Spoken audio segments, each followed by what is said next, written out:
नमस्कार दोस्तों, मैं भास्कर कुमार आप सभी का स्वागत करता हूं आपके चैनल रुपेश ऑन ड्यूटी पर। आज हम फंडामेंटल राइट का सारा इम्पोर्टेंट क्वेश्चन देखेंगे जो आपको आने वाले एग्ज़ाम जो हैं आरआरबी के जितने भी NTPC, group D, ALP, JE सब में ये हेल्पफुल होगा। और मेन क्वेश्चन है, ये ज़्यादा बार रिपीट होता है फंडामेंटल राइट्स। चलिए पहला क्वेश्चन देखते हैं। Which part of Indian constitution is called Magna carta of India? भारतीय संविधान के किस भाग को भारत का मैग्ना कार्टा कहा जाता है? तो सबसे पहले मैग्ना कार्टा जो है, मैग्ना कार्टा एक तरह से ईडियम है। जब भी कोई हिस्टोरिकल चेंज होता है तो उसको हम लोग मैग्ना कार्टा से दिखाते हैं। तो जो पार्ट 3 है इंडियन कॉन्स्टिट्यूशन का, वो फंडामेंटल राइट्स से रिलेटेड है और वही मैग्ना कार्टा ऑफ इंडिया हम पार्ट 3 को ही कहते हैं। तो पार्ट 3 इसका आंसर हो जाएगा। इसका एक्सप्लेनेशन भी आपको नीचे दिया गया है कि पार्ट 3 आर्टिकल 12 टू 35 जो है यही फंडामेंटल राइट से डील करता है और इसी को मैग्ना कार्टा कहते हैं, क्योंकि इसमें लॉन्ग और comprehensible list of justifiable fundamental rights की एक लंबी सूची है जो भारत के नागरिकों को मूल अधिकार मिले हुए हैं, उसका जो है आपको इसी में मिलता है। यही है हमारे संविधान की आत्मा है। तो ये हम आगे देखेंगे कि किसने कहा था। तो इस तरह से जो है मैग्ना कार्टा इंडियन कॉन्स्टिट्यूशन का फंडामेंटल राइट है जो कि पार्ट 3 ऑफ इंडियन कॉन्स्टिट्यूशन में है। चलिए दूसरा क्वेश्चन अब हम लोग देखते हैं कि किस कंट्री से जो है इंडिया ने बोरो किया है फंडामेंटल राइट के कंसेप्ट को। तो ये बोरो किया है इंडिया ने यूएसए से। तो यूएसए से बोरो किया है और यूएसए में जो है इसे बिल ऑफ राइट्स कहा जाता है। तो ये समझ गए कि फंडामेंटल राइट्स यूएस से लिया गया है और यूएस के कॉन्स्टिट्यूशन में इसको बिल ऑफ राइट्स के नाम से जाना जाता है। चलिए अब नेक्स्ट क्वेश्चन की ओर हम लोग बढ़ते हैं कि इनिशियली कितने फंडामेंटल राइट्स थे। तो इनिशियली जो थे हमारे पास 7 फंडामेंटल राइट्स थे और अभी जो हैं 6 हैं, लेकिन आपको मैं वो आगे वाले क्वेश्चन बताऊंगा कि एक कौन सा हटा है। लेकिन इनिशियली पूछा जाएगा तो 7 और करेंटली 6 है, तो इसमें आप कंफ्यूज मत करिएगा, ठीक है। तो अब आप देखिए कि राइट टू प्रॉपर्टी को जो है डिलीट कर दिया गया था, इसलिए अभी 6 है। वही मैं बोला था कि आपको आगे बताऊंगा कि ये जो right to by which constitutional amendment act the right to property deleted from the list of fundamental right. तो किस संविधान के संशोधन से जो है राइट टू प्रॉपर्टी, संपत्ति के अधिकार को हटाया गया था। तो ये बहुत इंपॉर्टेंट क्वेश्चन है, बहुत बार आता है। तो 44th अमेंडमेंट एक्ट 1978, इससे जो है आपको राइट टू प्रॉपर्टी को हटा करके इसको आर्टिकल 300A पार्ट 12 में दे दिया गया। ये आप जो है एक लीगल राइट है। तो इस बात से हमको 2-3 क्वेश्चन पता चलता है कि पहले राइट टू प्रॉपर्टी आर्टिकल 31 में था, 44th कॉन्स्टिट्यूशनल अमेंडमेंट से ये हटा है और अब ये पार्ट 12 आर्टिकल 300A में है और ये अब लीगल राइट हो गया है, ठीक है। तो इस बात को आप ध्यान रखिएगा। चलिए अब अगला क्वेश्चन देखते हैं।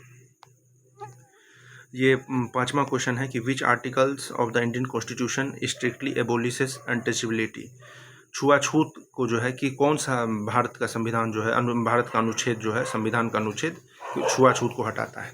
तो ये जो है आर्टिकल नंबर 17 है। तो ये फैक्चुअल है। ये जो है आपको रुपेश ऑन ड्यूटी चैनल पर जो है इसका आपको फंडामेंटल राइट का एक ट्रिक का वीडियो भी डाला जाएगा। लेकिन ये क्वेश्चन जो है बहुत बार पूछा जाता है, तो आप अभी याद कर लीजिए कि आर्टिकल 17 में जो है अनटचेबिलिटी को फॉरबिड किया गया है, ठीक है। अब अगला क्वेश्चन चलिए हम लोग देखते हैं कि कौन सा आर्टिकल के तहत जो है राइट टू एजुकेशन मिला है चिल्ड्रन एज 6 to 14 को। तो ये जो है बाद में जोड़ा गया था, तो इसलिए जो है ये है आर्टिकल 21A जो है ये इससे डील करता है, जो राइट टू एजुकेशन दिया गया है 6 to 14 के स्टूडेंट बच्चों को। तो और ये भी आप याद रख लीजिएगा कि ये बहुत इंपॉर्टेंट है कि 86th कॉन्स्टिट्यूशनल अमेंडमेंट एक्ट 2002 से जो है इसे ऐड किया गया है। तो इसमें आपको याद हो करने के लिए क्या हो गया कि right to education article 21A और 86th कॉन्स्टिट्यूशनल अमेंडमेंट एक्ट 86वां संविधान संशोधन के तहत 2002 में ये हुआ था, इसको जोड़ा गया है। चलिए अब आगे का क्वेश्चन देखते हैं। मैंने आपको बोला था ये क्वेश्चन शुरुआत में कि doctor B.R. Ambedkar term which fundamental right as the heart and soul of the constitution. तो heart and soul of the constitution जो है हृदय और आत्मा, भारत के संविधान को डॉक्टर B.R. अम्बेडकर ने जो है doctor B.R. Ambedkar term which fundamental right as the heart and soul of constitution. Fundamental right जैसे आप जानते हैं कि बहुत सारे हैं, लेकिन उसमें से जो है जो सबसे मेन जिसको हार्ट एंड सोल कहते हैं, आत्मा, वो कौन सा है। तो वो है राइट टू कॉन्स्टिट्यूशनल रेमेडीज़। मतलब ये है तभी फंडामेंटल राइट्स का महत्व है कि ये राइट टू कॉन्स्टिट्यूशनल रेमेडीज़ में क्या है कि आपका अगर कोई भी फंडामेंटल राइट जो है वायलेट होता है, सरकार जो है वायलेट करती है, तो आप जो है उसके लिए जो है सीधा सुप्रीम कोर्ट जा सकते हैं डायरेक्टली। मान के चलिए आपको राइट दे दिया गया और उसका वायलेशन हुआ, आप कहीं कंप्लेन ही नहीं कर सकते हैं, तो फिर उस राइट का क्या मतलब है। तो इसलिए फंडामेंटल राइट को जो है, जो आर्टिकल 32 है, राइट टू कॉन्स्टिट्यूशनल रेमेडीज, संवैधानिक उपचारों का अधिकार, इसको हार्ट एंड सोल कहा गया है कि जिससे आपका अगर कभी भी कोई भी फंडामेंटल राइट वायलेट हो तो आप सीधा जा करके सुप्रीम कोर्ट जा सकते हैं। अब देखिए ये जो है, ये क्वेश्चन बहुत बार रिपीट हुआ है कि which two fundamental right can not be suspended even during a national emergency. तो राष्ट्रीय आपातकाल के दौरान जो है बहुत बार जो है बहुत सारे फंडामेंटल राइट्स जो हैं वो सस्पेंड हो जाते हैं, लेकिन आर्टिकल नंबर 20 और आर्टिकल नंबर 21 ये जो है कभी भी आपको राष्ट्रीय आपातकाल के समय भी ये कभी भी सस्पेंड नहीं हो सकता है। तो इसको आप याद रख लीजिए। और ये किस आर्टिकल के, तो under article 359 the rights guaranteed by article 20, जो आर्टिकल 20 में क्या है, protection in respect of conviction of for offences, और article 21 protection of life and personal liberty, ये कभी भी इमरजेंसी के दौरान भी सस्पेंड नहीं हो सकता है। और ये किस आर्टिकल में लिखा हुआ है, तो आर्टिकल 359 में लिखा गया है। ठीक है, तो इसको आप याद रखिएगा। बहुत बच्चे बहुत बार कंफ्यूज हो जाते हैं आर्टिकल 19 और 20 में, लेकिन ये नहीं, इसका सही आंसर होगा आर्टिकल 20 और 21। ये नेशनल इमरजेंसी के दौरान भी सस्पेंड नहीं हो सकता है। अब हम लोग आगे का क्वेश्चन देखते हैं। अब इक्वलिटी बिफोर लॉ जो है, ये आर्टिकल 14 में इंडियन कॉन्स्टिट्यूशन में है। ये कहाँ से बोरो किया गया है, मतलब किस संविधान से जो है, किस देश के संविधान से इसको लिया गया है, तो ये ब्रिटेन से लिया गया है। तो ये इसका सही आंसर हो जाएगा ब्रिटेन। और इसमें आपको ये मैं बताता हूँ कि इसमें नहीं दिया हुआ है, ये आप याद रखिएगा कि एवी डाइसी नाम के जो एक थिंकर थे, उन्होंने जो है इक्वलिटी बिफोर लॉ का कंसेप्ट दिया था। तो इसमें एक जो बहुत ही इम्पॉर्टेंट चीज़ है जो बच्चे बहुत बार मिस करते हैं, ये आप ध्यान रखिएगा कि इक्वलिटी बिफोर लॉ जो है ये ब्रिटिश ओरिजिन का है, और इक्वल प्रोटेक्शन ऑफ लॉ जो है ये यूएस के कॉन्स्टिट्यूशन का है। तो इस बात को ध्यान रखना है कि equality before law British origin से है, ब्रिटिश कॉन्स्टिट्यूशन से लिया गया है, और equal protection of law US constitution से लिया गया है। इसमें बहुत बार बच्चों की गलती होती है, फिर बाद में वो अफसोस करते हैं। इसलिए आप याद कर लीजिए, equality before law British origin, और इक्वल प्रोटेक्शन ऑफ लॉ जो है वो यूएस कॉन्स्टिट्यूशन से लिया गया है।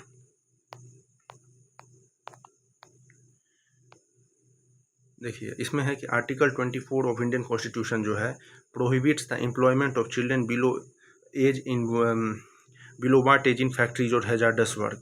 तो कितने साल तक की उम्र के बच्चों को जो है कहा जाता है कि आप हैजार्डस वर्क, जो भी आपको माइंस हो गया या स्टील फैक्ट्री हो गया, इस समय आप काम नहीं करा सकते हैं। तो जो 14 साल की उम्र है, इससे और इससे बिलो बच्चे को जो है आप हैजार्डस वर्क में एम्प्लॉय नहीं कर सकते, कोई भी फैक्ट्री, माइन, कहीं भी आप नहीं कर सकते। तो ये किस में है, आर्टिकल 24 में है। तो इसको याद रखिएगा। फंडामेंटल राइट्स जो है आर्टिकल आपको पूरे याद रहने चाहिए, क्योंकि ये सब बार बार पूछता है।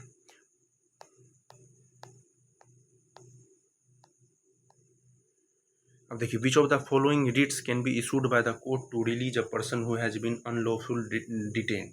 अवैध रूप से हिरासत में लिए गए व्यक्ति को रिहा करने के लिए अदालत द्वारा निम्नलिखित में से कौन सी रिट जारी की जा सकती है। तो ये जो है हेबियस कॉर्पस इसको कहते हैं, बंदी प्रत्यक्षीकरण। ठीक है, 5 आपको रिट होते हैं, लेकिन इसमें जो सबसे इम्पोर्टेंट है वो हेबियस कॉर्पस है। नेक्स्ट वीडियो में ट्रिक के माध्यम से मैं आपको जो हूँ सारा जो 5 रिट है वो मैं बता दूंगा, लेकिन अभी आप इसको याद रख लीजिए कि हेबियस कॉर्पस, इसका लिटरल मीनिंग क्या होता है, टू हैव द बॉडी, मतलब शरीर को प्रस्तुत करना। ये जो है अवैध हिरासत कभी पुलिस कर लेती है, तो उसको सुरक्षित करने के लिए इसका जो है कोर्ट जो है इसको यूज़ करता है, हेबियस कॉर्पस। इसका मतलब हो गया टू हैव द बॉडी, मतलब बंदी प्रत्यक्षीकरण का शाब्दिक अर्थ होता है शरीर को प्रस्तुत करना, मतलब जो इंसान है उसको हमारे सामने कोर्ट कहता है कि प्रस्तुत करिए। तो आप याद रख लीजिएगा कि अनलॉफुल डिटेन अगर कोई होता है तो उसके लिए हेबियस कॉर्पस रिट का इस्तेमाल किया जाता है। अभी ये which article of the constitution protect a person's right to travel abroad. संविधान का कौन सा अनुच्छेद किसी व्यक्ति को विदेश यात्रा करने का अधिकार की रक्षा करता है? तो ये आर्टिकल 21 है। इससे एक रिलेटेड केस भी है मेनका गांधी का, उसी में सुप्रीम कोर्ट ने ये कहा था। तो मेनका गांधी का केस था 1978 का, उसी में सुप्रीम कोर्ट ने फैसला सुनाया था कि विदेश यात्रा का अधिकार भी जो है व्यक्तिगत स्वतंत्रता के अधिकार का एक हिस्सा है। तो आप इस बात को भी ध्यान रखिएगा। आर्टिकल 21 ये तो हो ही गया, लेकिन कभी पूछ सकता है आपसे कि कौन सा केस था, तो मेनका गांधी केस 1978। अब हम लोग अंडर विच आर्टिकल के अंदर supreme court issue writ for the enforcement of fundamental right. तो ये आपको मैंने पहले ही बताया था कि BR अम्बेडकर ने इसे heart and soul of the constitution कहा था, आत्मा, हृदय और आत्मा कहा था। तो ये आर्टिकल 32 है, यही जो है सुप्रीम कोर्ट को पावर देता है कि वो फंडामेंटल राइट को जो है मौलिक अधिकारों को लागू करवा सके। और देखिए अब prohibition of traffic in human beings and force labour comes under which article. तो ये जो है आर्टिकल 23 है। तो ये आप अभी वैसे याद करते जाइए, आर्टिकल 23, ये सबको आप कॉपी में नोट कर लीजिए। ये सब इंपॉर्टेंट आर्टिकल हैं, ये बार बार पूछे जा रहे हैं, ये प्रीवियस ईयर के एनालिसिस पर है। तो आर्टिकल 23 जो है ये ह्यूमन ट्रैफिकिंग या किसी को आप फोर्स लेबर करवा रहे हैं, ज़बरदस्ती बंदी बना के काम करा रहे हैं, तो इस सबको ये रोकता है। अब चलिए 15वां क्वेश्चन पे है कि which constitutional amendment recognise the right to form cooperative society as a fundamental right. किस संविधान संशोधन के द्वारा सहकारी समितियां बनाने के अधिकार को मौलिक अधिकार के रूप में मान्यता दी गई है? तो ये है 86वां संविधान संशोधन। तो जो 86वां संविधान संशोधन हुआ था, यही जो है आपको सॉरी 86वां, देखिए ये कन्फ्यूज़न हो गया है, 86वां नहीं होगा, 97वां होगा। 86वां तो था आपको राइट टू एजुकेशन, जो 6 से 14 साल के बच्चों के लिए था। देखिए यही होता है, एग्ज़ाम में भी इसी तरीके से कभी कभी मिस हो जाता है। तो 97th कॉन्स्टिट्यूशनल अमेंडमेंट एक्ट 2011, इसमें जो है कोऑपरेटिव सोसाइटी फॉर्म किया गया। और आर्टिकल 19(1) सब क्लॉज सी, ये जो सी है ये आपको, इसका भी मैं ट्रिक बता दूंगा, इसमें भी 6 है, ABCDEF। तो ये भी मैं आपको ट्रिक के माध्यम से नेक्स्ट वीडियो में बता दूंगा। लेकिन अभी आप याद रखिएगा कि कोऑपरेटिव सोसाइटी जो फॉर्म करने का था, ये 97th कॉन्स्टिट्यूशनल अमेंडमेंट एक्ट 2011, सहकारी समिति इसे कहते हैं। 2011 में ये बना था, 97वां संविधान संशोधन है। ठीक है, वो वाला मिस आप मेरे वाला मत कीजिएगा। वो 86वां जो होता है वो राइट टू एजुकेशन का है। विच of the following article protect the interest of minority regarding their culture, script और लैंग्वेज।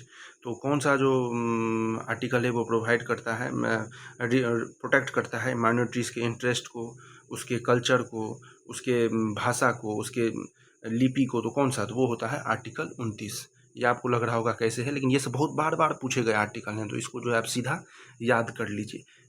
कॉपी में जो मैं आर्टिकल लिखाया हूँ उसके सामने आर्टिकल 29 और लिख लीजिए कि ये किस काम के लिए आता है। जैसे ये अल्पसंख्यकों की संस्कृति, लिपि या भाषा के संरक्षण के हितों की रक्षा करता है। तो ये आर्टिकल 29 ये है।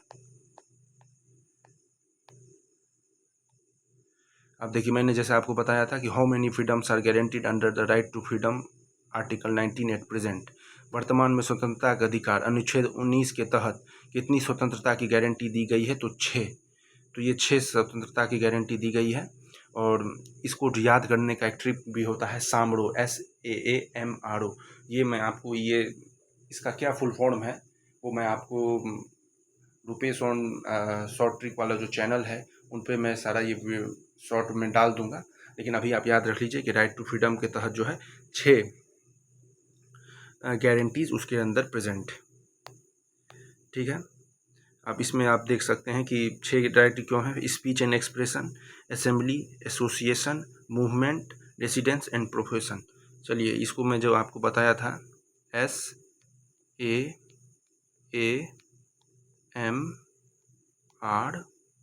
तो देखिए सामरो, ये ट्रिक आप याद कर लीजिएगा। S से freedom of speech and expression हो गया, A से असेंबली हो गया, फिर थर्ड में एसोसिएशन हो गया, M से मूवमेंट हो गया, R से रेसिडेंस हो गया, और O से ऑक्यूपेशन एंड प्रोफेशन हो गया।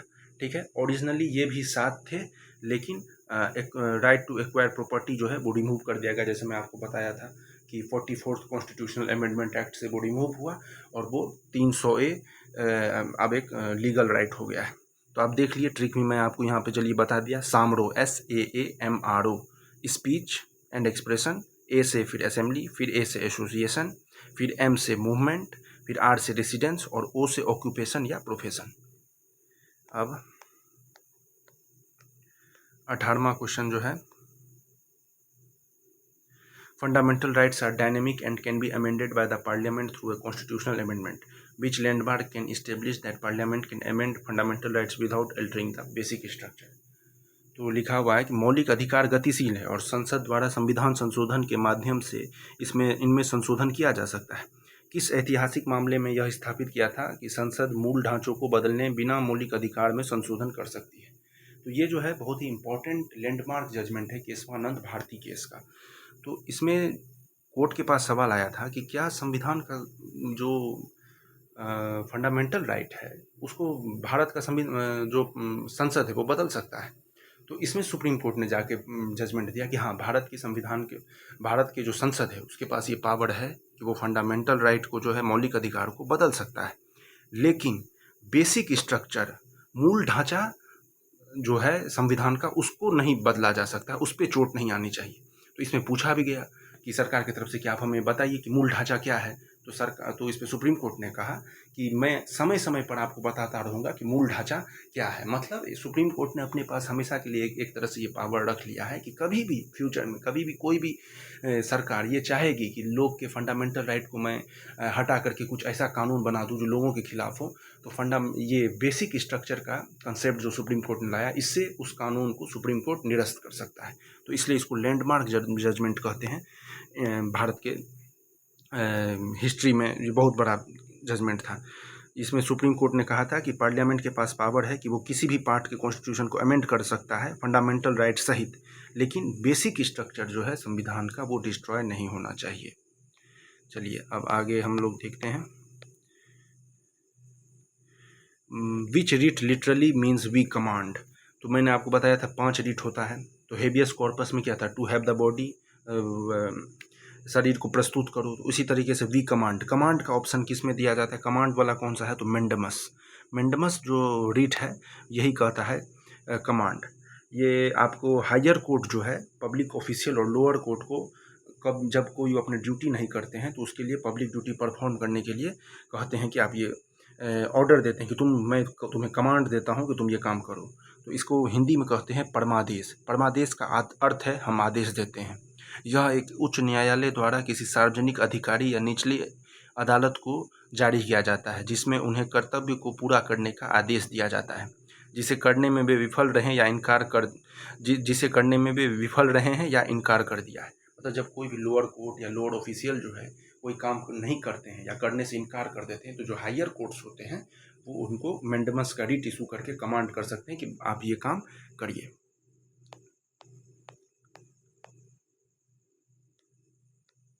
अब देखिए, which article of the Indian constitution define the term state.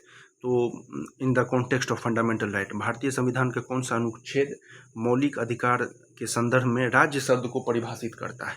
तो राज्य शब्द को परिभाषित जो है आर्टिकल 12 करता है। यहीं से फंडामेंटल राइट जो शुरू होता है। तो आर्टिकल 12 वही स्टेट को डिफाइन करता है। अनुच्छेद 12 संविधान के भाग 3 के लिए राज्य को परिभाषित करता है, जिसमें भारत सरकार और संसद, राज्य सरकारें, विधानमंडल और भारत के भीतर सभी स्थानीय या अन्य प्राधिकरण शामिल हैं। जब भी पूछेगा कि फंडामेंटल राइट के कॉन्टेक्स्ट में, फंडामेंटल राइट के हिसाब से स्टेट का डिफिनेशन किस आर्टिकल में दिया गया है, तो वो आर्टिकल नंबर 12 है। तो ये रहा फंडामेंटल राइट का टॉप 20 क्वेश्चन। इस क्वेश्चन को आप बढ़िया से पढ़ लीजिए और जो मैंने आपको बताया है उसे आप नोट करते रहिएगा। तो आपको जो है कभी भी फंडामेंटल राइट से बाहर इससे क्वेश्चन नहीं आएगा। और भी हम लोग एनालिसिस करके इस चैप्टर के रिलेटेड और भी अगर नया डाटा आता है तो हम लोग और अच्छा क्वेश्चन बनाने की कोशिश करेंगे। तो और आप जो है इस वीडियो को लाइक करिए, चैनल को सब्सक्राइब करिए और हमारे वीडियो को शेयर करिए, जिससे हमें मोटिवेशन आएगा और हम और भी आपको मोटिवेट होंगे इस तरह के वीडियो बनाने के लिए। जय हिंद, जय भारत।